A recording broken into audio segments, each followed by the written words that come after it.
One of the things that we are called on to do very often is to restore documents. And in this case, we've got some documents that are blueprints, and the blueprints are in pieces, falling apart. So oftentimes what we get is blueprints that really just can't be touched very much. And we don't have any problem with that because we have this wonderful magnetic wall, and we can put even very old blueprints up and documents, as well as on our copy stand without running them through some kind of funky roller or anything. This is using our magnetic wall. We are able to accomplish this task without damaging the documents any further than they're already damaged. In this case, we really don't have a lot to worry about because this document is toast. So what we're going to do is we're going to put this half up. We'll see if we can find the other half. Put it up. We're going to scan them together, just because that will make putting the pieces together a little easier. You would think I'd want them together, but actually this large crack is going to make it easier for me to separate them in Photoshop. And I will separate them first, and then I will.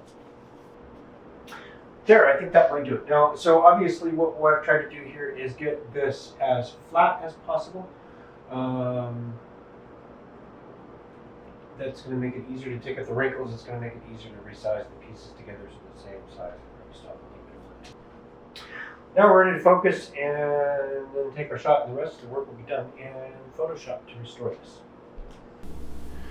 Now the next step is to actually kind of start editing it.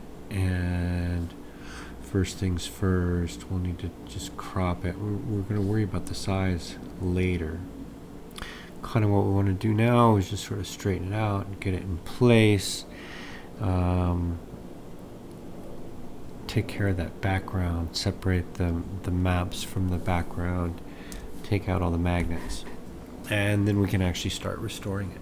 Okay, so what I've done now is I've got a lot of this cloned out. I've taken out all of the magnets, and I've done a little bit of basic cleanup on the two pieces, and I've extended the edges of the two pieces much more than I needed to, and what that's going to do is give me some wiggle room to move them around and have an edge, and then when we're done we'll crop into it. Now the next trick is going to be to find that crack and separate the two pieces at that crack. So my goal is to select that black there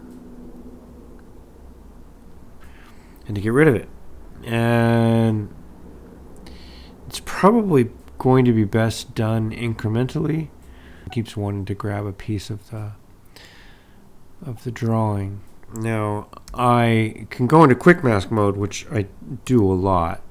And I'm going to get a hard brush. I've got a hard brush. I'm going to go ahead and get rid of that.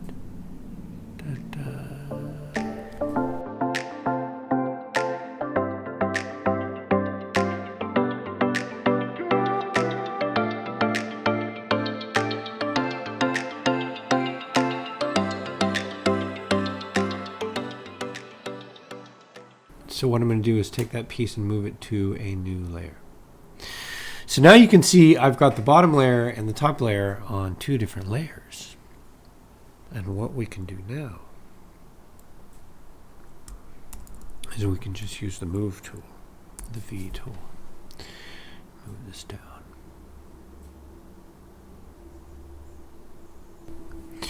It may not be a perfect match, but it's going to be a very close match. Now, it's not going to match all over because the map was warped, or the drawing was warped. But I would say we have a super close match. It would be a lot of work to get this to be absolutely perfect. And at this point, I'm not totally sure that it's worth it. So I'm going to take this lower level here, though. Put it on top.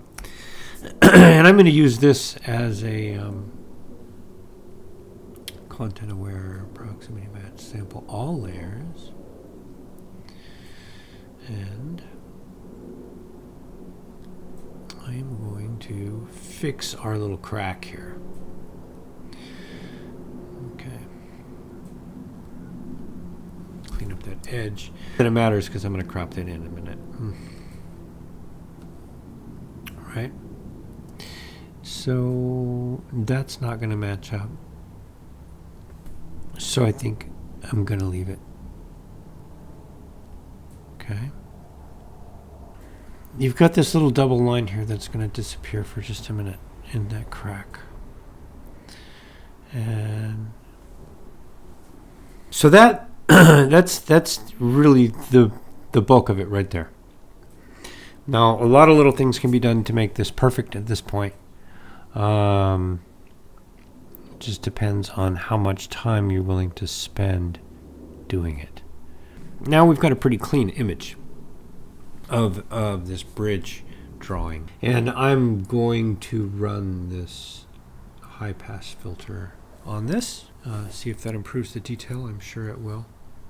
So you can see that white text a little bit better. And then lastly, I'm going to select, if I can, some of the white area here. So we're after white. Command J or Control J on the PC to put it on its own layer. Lock the transparency on that layer. Fill it with white. Now in this case, I think that it did a little bit too good of a job on the white there. A little too much. So I'm going to roll the opacity back on that just a little bit. But now I think we have something that I like. It's legible. It's fairly restored.